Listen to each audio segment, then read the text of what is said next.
A very good morning to each and every student of class second. Subject is English grammar, Hindi grammar और chapter third है। इसका नाम है मात्राएं। ठीक है, मात्राएं देखेंगे। मात्राएं जो होती हैं वो स्वर से ही बनती है और स्वर की ही बस मात्राएं होती हैं। व्यंजन स्वरों और मात्राओं की सहायता से मिलकर के शब्द बनते हैं। ठीक है, व्यंजन और स्वर के मिलने से शब्द बनते हैं। बोलते समय हम उन शब्दों का प्रयोग करते हैं जब व्यंजनों को स्वरों के साथ मिलाकर लिखा या बोला जाता है तो स्वर का रूप बदल जाता है, जिससे नई ध्वनियाँ उत्पन्न होती हैं। जैसे आप देखेंगे र आ की मात्रा, ज आ की मात्रा। ठीक है, राजा। परिभाषा क्या देख होती है? स्वर और व्यंजनों को मिलाकर लिखते समय स्वर के मूल रूप के स्थान पर जिनका प्रयोग किया जाता है उसे मात्रा कहते हैं। आइए स्वरों की मात्राओं को जाने। देख रहे हैं आप यहाँ पे फल लिखा है। ठीक है, फ अ, ठीक है, फल।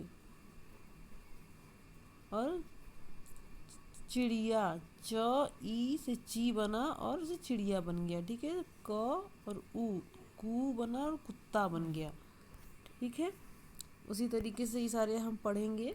अक्षर जितने भी हैं ये आप देख रहे हैं। उसके बाद क्या है, ध्यान देंगे। र के साथ ऊ मिलकर के रू बनता है, जो कि आर र ऊ जो है र के पेट के पास लगता है। ठीक है, इसे रू बनता है। और ये रूप का भी र है, जो कि र में ऊ लगा है पेट के पास र के। ठीक है, और अंगा का चिन्ह होता है डैश करके, उसके ऊपर एक बिंदी लगाते हैं।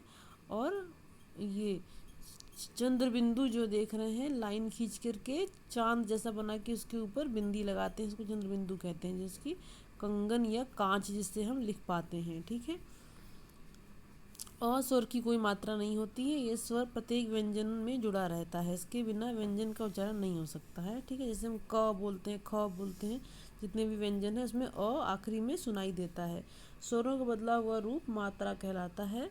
सभी स्वरों के चिन्ह निर्धारित होते हैं। ठीक है, देखेंगे कौवा शब्द में किस किस स्वर की मात्राएं हैं। तो देखेंगे इसमें अ की है और आ की मात्रा है। ठीक है, चंद्रबिंदु का चिन्ह कौन सा है? तो ये दूसरा वाला। अ स्वर की कौन सी मात्राएं होती है? तो अ की,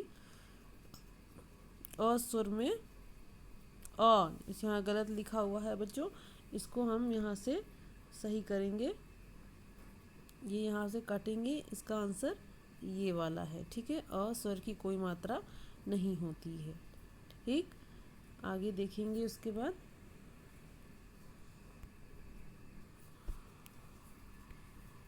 यहाँ पढ़ेंगे र में ऊ की मात्रा किस स्थान में लगाई जाती है? तो पेट पर। ठीक है, उसके बाद है फिल इन द ब्लैंक्स। देखेंगे प्रत्येक व्यंजन में स्वर छिपा होता है। कमल शब्द में 6 ध्वनियाँ हैं, प्रत्येक शब्द में कई ध्वनियाँ होती हैं। अ स्वर की कोई मात्रा नहीं होती है। सही गलत देखेंगे। व्यंजनों में स्वरों की से मेल से शब्द बनते हैं। सही है। खीर में 3 ध्वनियाँ होती हैं। सही है। मात्रा व्यंजनों का ही रूप है, ये गलत है। ठीक है, तो मात्रा स्वर का रूप है। ठीक है, मात्रा किसे कहते हैं ये दोनों परिभाषा लिख लेंगे आप। और ये क्रियात्मक कार्य है जो कि इन शब्दों में से छाट कर वो मात्रा लिखी जो दोनों शब्दों के प्रथम अक्षर में प्रयोग की गई है। ठीक है, तो ये हो जाएगा फूल और धूल जो कि है, जिसमें कि बड़ा ऊ का इस्तेमाल हुआ है। ठीक है, वो मात्रा तो आपको यहाँ पर बड़ा ऊ लिखना है यहाँ पर। हाँ, ठीक है, और जैसे कि ये यहाँ पे आप बड़ा ऊ लिखेंगे, ये वाला। ठीक है, और सीता और गीता में क्या है कि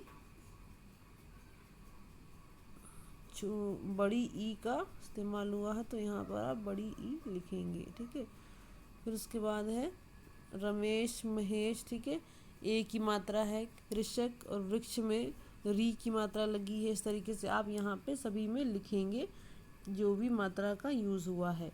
ये अपने आप करेंगे आप, ये आपका होमवर्क है। स्वरों की मात्राएं लिखिए और 3-3 शब्द बनाकर लिखिए। ठीक है, ये री की मात्रा लिखेंगे, बड़ी ई की मात्रा लिखेंगे, आ की मात्रा लिखी हुई है, तो इनसे 3 शब्द बना करके लिखेंगे अपनी बुक में। ठीक है, हो गया ये आपका चैप्टर कंप्लीट।